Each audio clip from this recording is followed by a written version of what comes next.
FIM FM. Mirador, c'est Barban.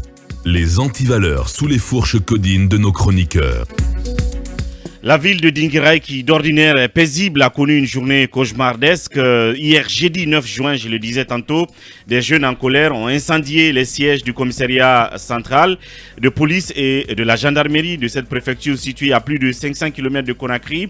C'est la mort dans les circonstances qui restent encore à élucider avant-hier mercredi du jeune Ousmane Berité suite à un accident au niveau d'un barrage routier interurbain qui a mis le feu aux poudres.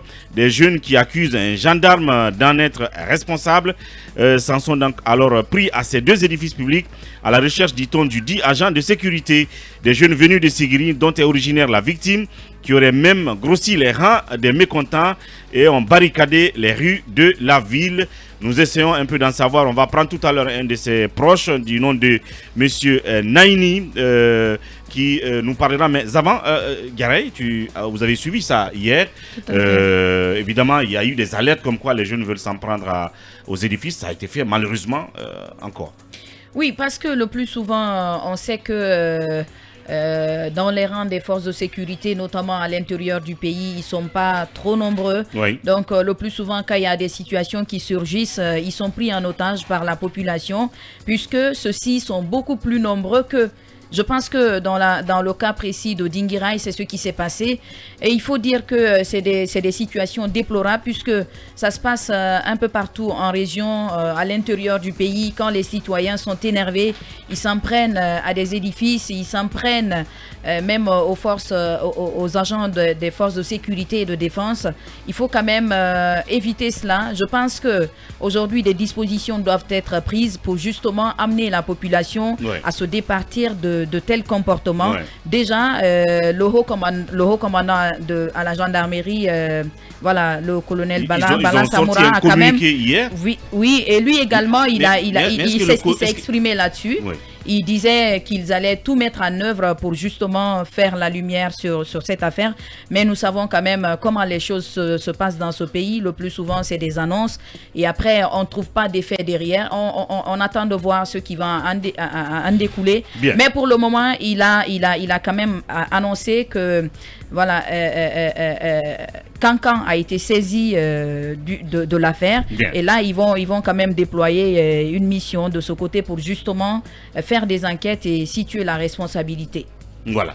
Alors, oui, Talibé là-dessus, le temps rapidement connaît ce proche du jeune qui a donc trouvé la mort de ce côté. Oui, ce sont des événements, surtout que l'on apprend que c'est suite à un accident qui s'est produit au niveau d'un barrage, déjà qui était fortement décrié par la population, parce que on nous a annoncé qu'il n'y aurait plus de barrage urbain ou interurbain sur toute l'étendue du territoire.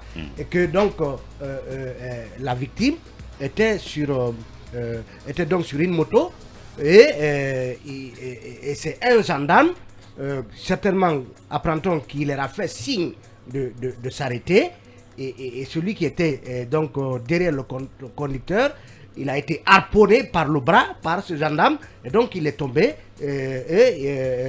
il s'est retrouvé dans une situation critique avant qu'il n'arrive à l'hôpital. C'était déjà trop tard. Donc malheureusement, ça veut dire que et les édifices publics ont fait aussi les frais. Absolument, oui, parce que la gendarmerie, de Dinguiraye et la gendarmerie ont été incendiés. Complètement. Ainsi que des engins se trouvant à l'intérieur donc de ces édifices. Ouais, moi, je voudrais condamner la mort de ce jeune dans des circonstances quand même inacceptables.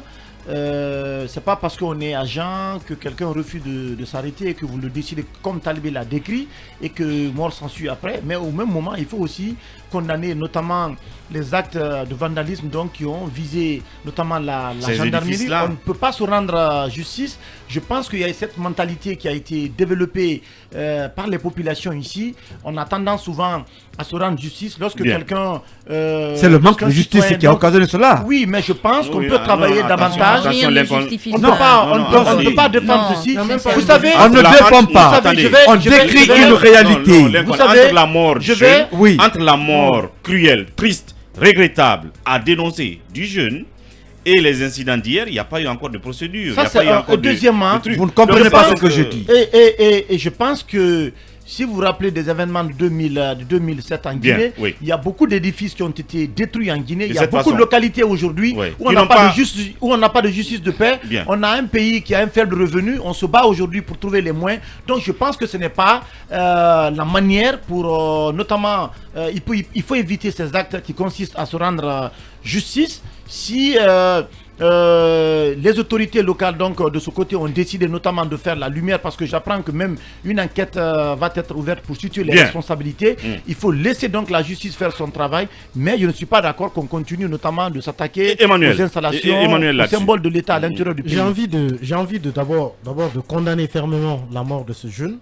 Parce qu'on l'a toujours dit, on ne peut plus accepter que quelqu'un meure en Guinée, en tout cas d'une balle, pour quelque raison que ce soit. C'est quelque chose qui n'est plus acceptable. Le contexte dans lequel le jeune a trouvé la mort. Pour l'instant, nous en avons une brique d'information, pas encore peut-être tout, on ne connaît pas tous les contours, mais peu importe le contexte, on ne peut pas tuer comme ça un innocent, tout simplement. C'est inacceptable. Par contre, il faut aussi dire que quelle que soit également la colère des jeunes de Dinguiraye, l'acte qui s'est déroulé hier ne devait pas se dérouler dans un état. Ça ne se doit pas. Ça ne doit pas se dérouler ainsi.